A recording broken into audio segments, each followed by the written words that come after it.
Okey, Assalamualaikum. Video ni cikgu akan bincangkan ujian akhir sesi akademik tingkatan 1 Matematik 2022 dan 2023 tahun lepas punya lah. Okay. So untuk Maths kita ada 3 bahagian. Bahagian A soalan objektif 20 markah. Okay. Bahagian B soalan subjektif pun 20 markah. Okay. Dan bahagian C soalan subjektif juga 60 markah. Jadi untuk video ni cikgu akan bincangkan hanya soalan objektif sahaja dulu. Okey, kita tengok soalan yang pertama. Okey. Dia tanya apakah nilai bagi Q tolak P. So kamu kena tahu dulu P ni berapa nilai dia, Q pun berapa nilai dia. So macam mana nak dapatkan nilai dia? Kamu tengok yang berturutan dekat sini lah. Yang ni lah yang paling dekat. Okey, negatif 8 hingga sifar. Beza dia adalah 8. Okey, kosong dengan ni. So bezanya adalah 8. So ada dua bahagian. 1, 2. So macam mana kita nak tahu apa nilai P? 8 ni kita bahagi dengan dua bahagian yang ada tu. So dapat 4. So dekat sini semua 4. Dan nombor ke sini makin membesar. Negatif ke positif. So negatif 8 tambah 4. Semua tambah 4. Okay. So kamu akan dapat dekat sini nilai dia. Negatif 8 tambah 4. Negatif 4. So kita cek. Negatif 4 tambah 4 dapat tak sifar? Okay, dapat. So sifar tambah 4. Sini 4. 4 tambah 4. 8. 8 tambah 4. 12. So soalan nak Q tolak P. Q tolak P. So apa Q kita? 8. Tolak P. Negatif 4. So jawapannya 12. Okay, kamu boleh guna kalkulator terus. Ataupun 8 tolak jadi tambah. So jawapannya adalah C. Okay, kita tengok next one. Soalan nombor 2. Yang ni senang. Dalam tertib menaik. So menaik ni maksudnya kecil ke besar. So kita belajar nombor negatif dan positif. Okay. So bila nombor negatif dan positif, yang mana lebih kecil? Nombor negatif. So kalau kamu tengok jawapan A, B, C, D semuanya nombor negatif. Okay. Dan nombor negatif ni, kalau cikgu buat sini sifar, sini negatif 1, negatif 2, negatif 3. Lagi ke belakang, lagi kecil. Okay, nombor dia lagi besar. Tapi bila ada tanda negatif, dia lagi kecil. So, kalau negatif 100, dia lagi kecil. So, kalau kita tengok kat sini, kita kena tengok jawapan satu-satu lah. So, A, negatif 0.3, 1.25. Okay, nombor dia makin membesar. Tapi sebenarnya dia mengecil. Okay, so sini 1.75, 2.5. So, 0.3. So, nombor ni, kalau kita buat dalam garis nombor, dia adalah negatif 0.3, negatif 1.25. Yang ni untuk jawapan A ya. So nombor dia makin mengecil. So ini menurun. Kita nak menaik. Okay. So kalau B, negatif 2.5, negatif 1.5, negatif 0.2. Yang ini betul. Nombor dia makin lama makin kecil tapi disebabkan negatif, so dia adalah menaik. Kalau C ni pun salah. Ni pun kalau kamu tengok ini adalah menurun juga. Okey, nombor dia menurun dan menaik. Tak tentu ala ni. Ni menurun, lepas tu yang ni menaik. Okey, menurun dan menaik. So untuk D pun samalah nombor dia. Kalau kamu tengok 3.0, 3.5, 2.2, 2.0.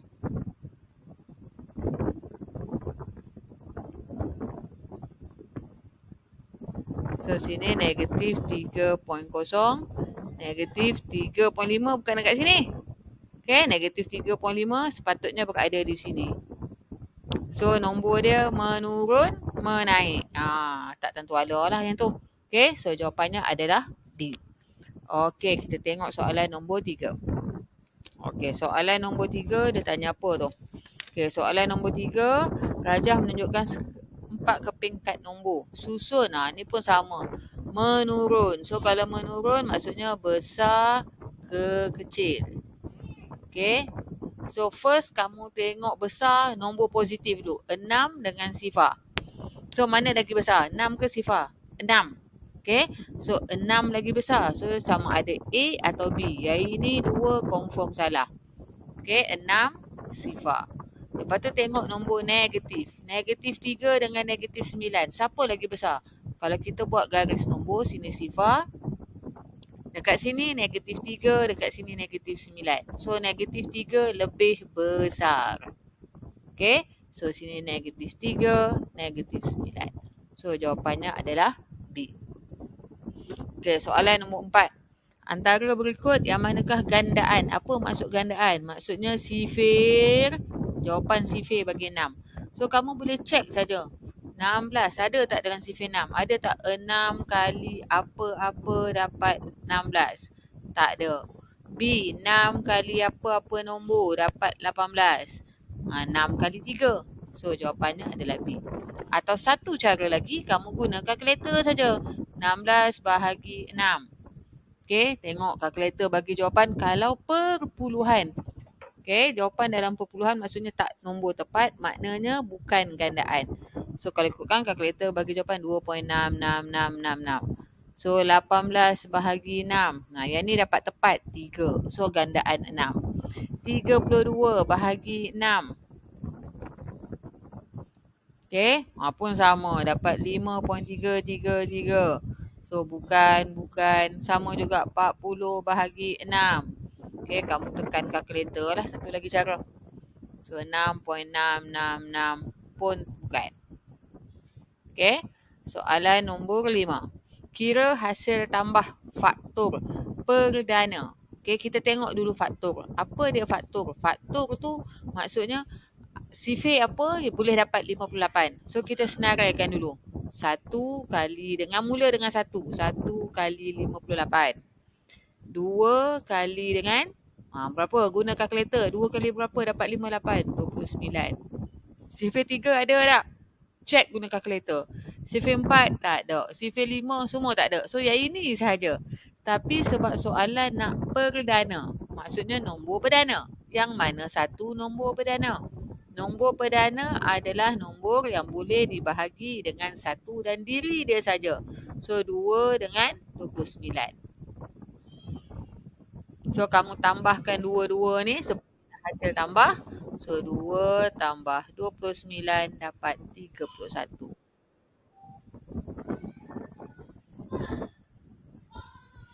Okay. Kita tengok next one. Nombor 6. Okay. Ini bab ketiga. Okay. Kuasa 2, kuasa 3, punca kuasa 2, punca kuasa 3. So bila bentuk pecahan kita tukar dulu jadi bentuk pecahan tak wajar. Tak mau bentuk pecahan bercampur. So yang ni pecahan tak wajar. 64 kali 1 tambah 61. So ini adalah punca kuasa 3 125 per 64. Okay. So kamu tekan kalkulator. Sebab apa boleh hapus yang ni ni kuasa punca kuasa 3 dengan kuasa 3 ni boleh hapus. So bila tekan kalkulator, cara tekan kalkulator. Okay, cara tekan kalkulator. Macam mana cara tekan kalkulator? Okay, cara tekan kalkulator. Kamu kena tekan punca kuasa 3. Buat kurungan 125 per 64. Tutup kurungan. Okay, jawapan kalkulator akan bagi.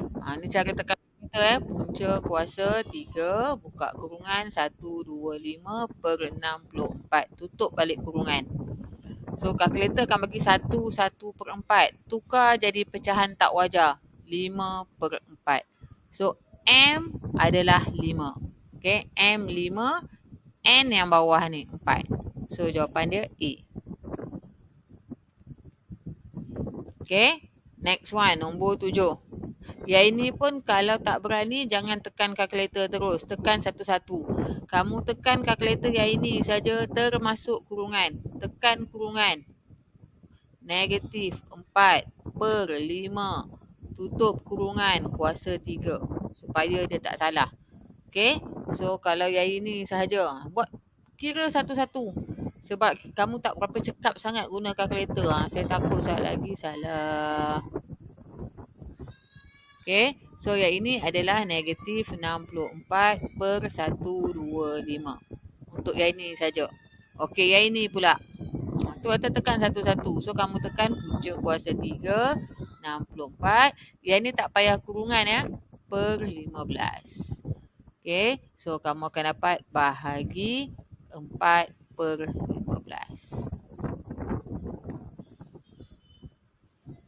Okay. Barulah kamu tekan kalkulator negatif 64/125 bahagi 4/15. Sebab ni soalan objektif. So terus saja tekan kalkulator.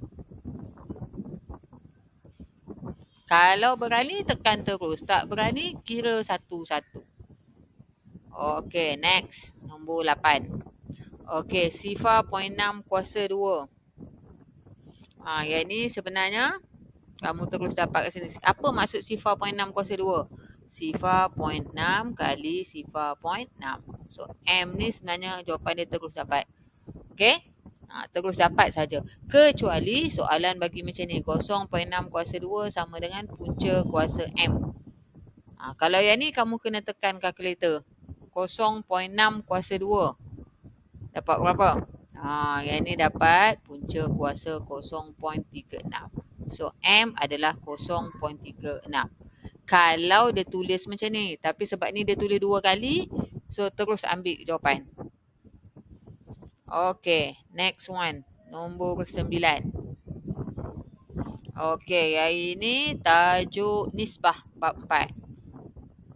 Okay, bab 4. Nisbah kadar dan kadaran. Okay, kita baca soalan betul-betul. Aniza dia belajar setengah jam lebih lama daripada Baizura. Tapi kita tak tahu Baizura belajar berapa banyak. Okay, Baizura pula kurang 45 minit daripada Chua. Kena tahu Chua belajar berapa minit pula. Okey, Chua 1 jam 25 minit. Untuk memudahkan kamu, kita tukar semua kepada minit. Sebab yang ni 45 minit. Ni setengah jam ni maksudnya berapa? 30 minit. Okey, untuk mudah kita tukar siap-siap lah. Okey, so Chua dia belajar 85 minit. Tahu nak tukar 1 kali 60 tambah 25. So, apa jadi dengan Baizura? Baizura dia belajar kurang 45 minit. So, kamu tolak 85 tolak 45. So, Baizura 40 minit. Aniza belajar setengah jam lebih pada Bai.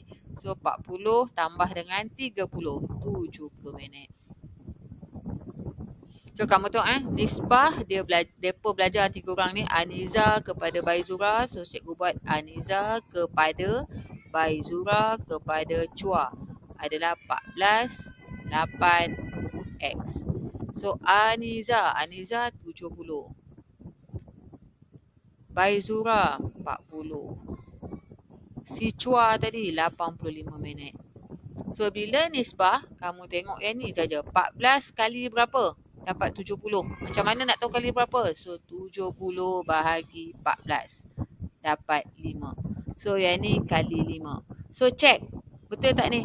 Ni pun kali 5. 8 kali 5. Betul, 40. So, yang ni X kali 5. Apa sifar 5? Kali 5 dapat 85. So, tekan kalkulator. 85 bahagi 5. Dapatlah 17. So, jawapan dia 17.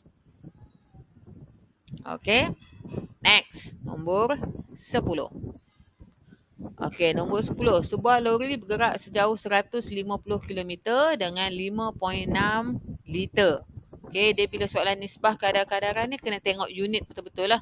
So, soalan tanya berapa petrol dalam ml.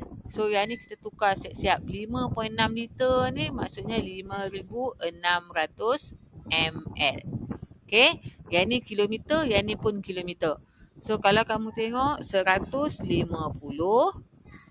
okay, 150 dia bergerak sebanyak 5,600 ml. So, soalan tanya 75. 75 berapa banyak petrol yang diperlukan? So, yang ini sama. Kita boleh guna nisbah saja. 150 kali berapa dapat 5,600. Memang besar. So, kamu gunalah kalkulator. 5,600 bahagi 150. Dapat point kan? Tak berapa cantik yang tu. Okey, kamu akan dapat 37.3. Janganlah duk ni. Darab 37.333. Jangan matikan kalkulator tu. Yang ini pun sama. Darab 37.333. So, 75 darab dengan answer. So, dapat jawapan 2,800. Okey. Satu lagi cara. Kalau kamu tengok betul-betul. 75 ni adalah separuh. Okey, separuh pada 150. So kalau 150 5,600, 75 ni separuh lah. So yang ni pun bahagi 2. Ni satu lagi cara. Okey, tapi kalau nak guna konsep nisbah pun boleh. Okey, next kita tengok soalan nombor 11.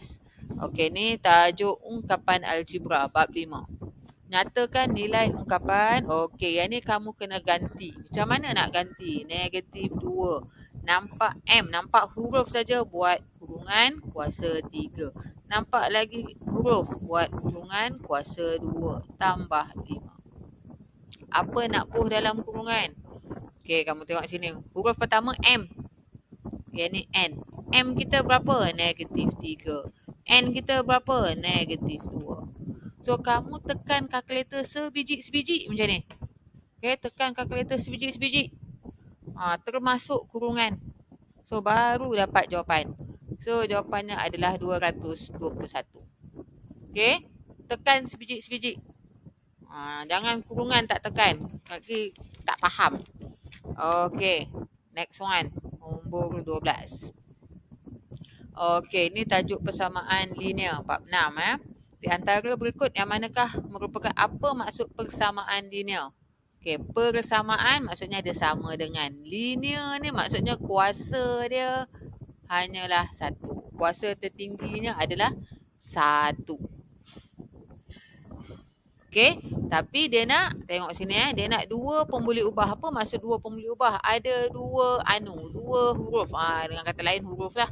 Kamu guna huruf. Okey, ada 2 huruf. So, A ni salah. Dia ada sama dengan F dia kuasa dia 1. Bila tak ada kuasa ni maksudnya kuasa 1. Tapi ada 1 huruf saja. So, A salah. B betul. Okey, ada sama dengan ni kuasa 1. Yang ni pun kuasa 1. Ada 2 huruf. So, jawapan dia B. Okey, C kenapa salah? Ada 2 huruf tapi ni kuasa dia 2. Tu yang menyebabkan dia salah. Okey, D. Ada 2 huruf tapi kenapa salah? Bila pecahan, kalau huruf di bawah, yang itu bukan persamaan linear. Okay. So, jawapannya adalah B. Okay, kita tengok next. Nombor 13. 13 ni tajuk ketaksamaan. Yang ni bab 7. Okay. Hakim ada RM230 dalam tabung simpanan dia. Lepas tu dia simpan RM50 setiap bulan. Okay. Dia ada 230. Lepas tu setiap bulan, maknanya katalah bulan Januari ada RM230. So, start bulan Februari, dia simpan lagi RM50. Mac RM50. Berapa bilangan? Nak tahu berapa bulan supaya duit dia lebih. So, tambah 50. Cikgu letak bulan ni adalah X. Okay, 50X. Sebab nak tahu berapa bulan. Okay, melebihi. So, lebih besar daripada 1,000. So, pindah yang ni dulu. 50X lebih besar. Pindah jadi 1,000 tolak 230. So, 50X lebih besar daripada. Kamu tekanlah kalkulator. Berapa 1,000 tolak 230. Dapat 770. So, nak X pindah 50. Tak perlu tukar tanda sebab positif. Okay. So, darab pindah jadi bahagi. So, kamu akan dapat X lebih besar daripada 15.4 bulan. Okay. So, lebih besar. So, kita ambil 16. Okay, 19, 20 tu sebab kita nak yang paling dekat lah bila bundar. Okay, next. 14. Okey, antara berikut yang mana benar? Ini bab 8. Ni kena tengok balik ya. Dua sudut bersebelahan adalah konjugate. Bukan ya, dua sudut bersebelahan ni bukan konjugate. Konjugate tu 360 darjah. Konjugate ni 360 darjah. Okey, jika A dan B ialah sudut pelengkap. Okey, sudut pelengkap ni 90 darjah. So dia adalah sudut tirus. Betul. Okey, sudut penggenap. Penggenap ni 180 darjah. Cakah ni maksudnya apa? Cakah ni lebih daripada 90 darjah. So tak boleh. Kalau dua-dua sudut cakah, katalah C ni 95, yang ni pun 95, dah lebih 180. Tirus ni apa? Kecil daripada 90 darjah. Okey. So soalan D, sudut cakah lebih besar daripada sudut refleks. Salah. Ni memang salah. Refleks lebih besar. Okey. Dia nanti kamu tengok balik ya, senarai nama-nama sudut tu. Tu kena tengok balik. Okey, next 15. Yang ini pun masih tajuk bab 8. Tentukan nilai C. Okey, ni adalah bila ada anak panah ni maksudnya dia adalah garis selari. So untuk garis selari kamu belajar beberapa jenis sudut. Sudut sepadan. Okey, lepas tu sudut pedalaman. Dan sudut selang-seli. Atau cikgu panggil sudut Z. So kalau kamu tengok yang ini dia punya perentas. Yang ini dan yang ini. Dua sudut ni. Dua-dua dekat dalam. So ini sudut pedalaman. Sudut pedalaman jumlah dua-dua mesti 180. So C tambah 72 wajib dapat 180. So kita nak nilai C 72 pindah jadi tolak 180 tolak 72. So C adalah 108 darjah.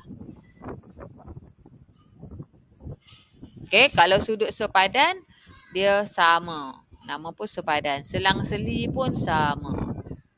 Cek balik macam mana sudut sepadan dan sudut selang-seli. Okey, nombor 16. Okey, dalam rajah di bawah BCD ialah garis lurus, yang mana benar? Okey, ni bila segitiga. Okey, bila segitiga, tajuk poligon ni ya. Kita tengok statement satu-satu. Okey, A dia kata Y 60 darjah. Bukan 60 darjah. Kecuali dia kata ini adalah segitiga sama sisi. Tapi dia tak sebut. So Y bukan 60 darjah. Okey, statement ni salah. Okey, statement kedua, dia kata Z, sudut peluaran dekat luar segitiga adalah 60 tambah Y. So, yang ini betul. Dia bila segitiga, okey, contoh kat sini cikgu bagi 80 darjah, sini 20 darjah. So, sudut dekat luar ni adalah 100 darjah. Macam mana dapat? Ni, tambah 2 tu. Okey, cikgu cerita juga C. C dia kata 60 tambah Y tambah X. Tambah semua dapat Z. Memang salah lah. Okay. Kenapa salah? Sebab tambah semua ni, semua sudut dalam segitiga jumlah dia 180 darjah. So yang ni Z bukan 180 darjah. Okay. Kemudian D 60 tambah Y. Tambah 2 ni sama dengan ni. Memang tak. Ini sudut sebelah. Ini 180 darjah. Tambah 2 ni tak dapat pun 180 darjah. Okay, sebab dia tak cukup segitiga dia. Okay, next one. Nombor 17. Okay, ini pun tajuk poligon. Okay, dalam rajah, dua garis lurus. So, kita tengok ni ada segitiga. Kita kira siap-siap. Bila segitiga, jumlah sudut 180 darjah. 3 sudut, so jumlah dia 180 darjah. So, kamu cari yang ni dulu. Okay. Macam mana nak cari sini? 180 tolak 35 tolak 48. So, dapat 97 darjah. So, dekat sini 97 darjah. Dekat sini pun 97 darjah. Kenapa sama? Bila dua garis bersilang. Yang ini sudut bertentang. Okay. Sudut bertentang dia adalah sama. Kalau sini 50, sini pun 50. So, kamu tengok segitiga kat bawah ni. Bolehlah cari X. Segitiga sudut mesti 180 darjah. So 180 tolak 97 tolak 50. Dapatlah nilai X 33 darjah. Okay. Okay, next soalan 18. Rajah menunjukkan gabungan dua buah segi empat tepat A, B, C, D dan D, E, F, G. Okey, baca soalan. Dia kata E adalah titik tengah. So, ini titik tengah. So, yang ini sama. Kalau sini 14, ni tengah-tengah. Ini 7, yang ini pun 7. So, yang ini 7. Okey, yang ini pun 15, yang ini 10. Kita label semua garis-garis yang ada tu. Okey, cari perimeter. Apa maksud perimeter? Ukur keliling. Okey, nak elakkan kamu tertinggal, kamu tanda. So, cikgu mula daripada sini. Ke tepi saja, keliling saja. So, AC 14. So, yang ni cikgu dah kira. Lepas tu, yang ini tambah 10. Yang ini pula tambah 15. Tambah yang ni 7. Tambah yang ini 15. Tanda mana dah kira. Tambah 7. Dah kira. Tambah lagi. Ini cukup. Semua keliling 10. Okay. So kamu kira lah yang ni semua dapat berapa. 9 tambah 7. Okay. So jawapannya adalah 78.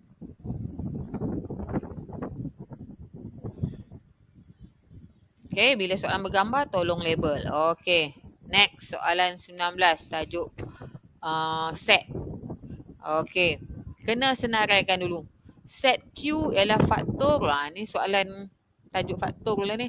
Faktor bagi 20. Senaraikan dulu. Macam mana nak dapat 20? 1 kali 20. 2 kali 10. Sifir 3 tak ada. 4 kali 5. Okay, ada lagi tak? Tak ada dah. So, Q adalah 1, 2, 4, 5, 10. 20. Itu saja. Senaraikan. So, 1, 2, 4, 5, 10, 20. So, jawapannya adalah C. Okay. So, last one. Soalan nombor 20. So, objektif ni 20 soalan, 20 markah. Satu soalan, satu markah saja. Okay. Last one. Tajuk teorem Pythagoras. Okay. Yang mana membentuk segitiga sudut tegak?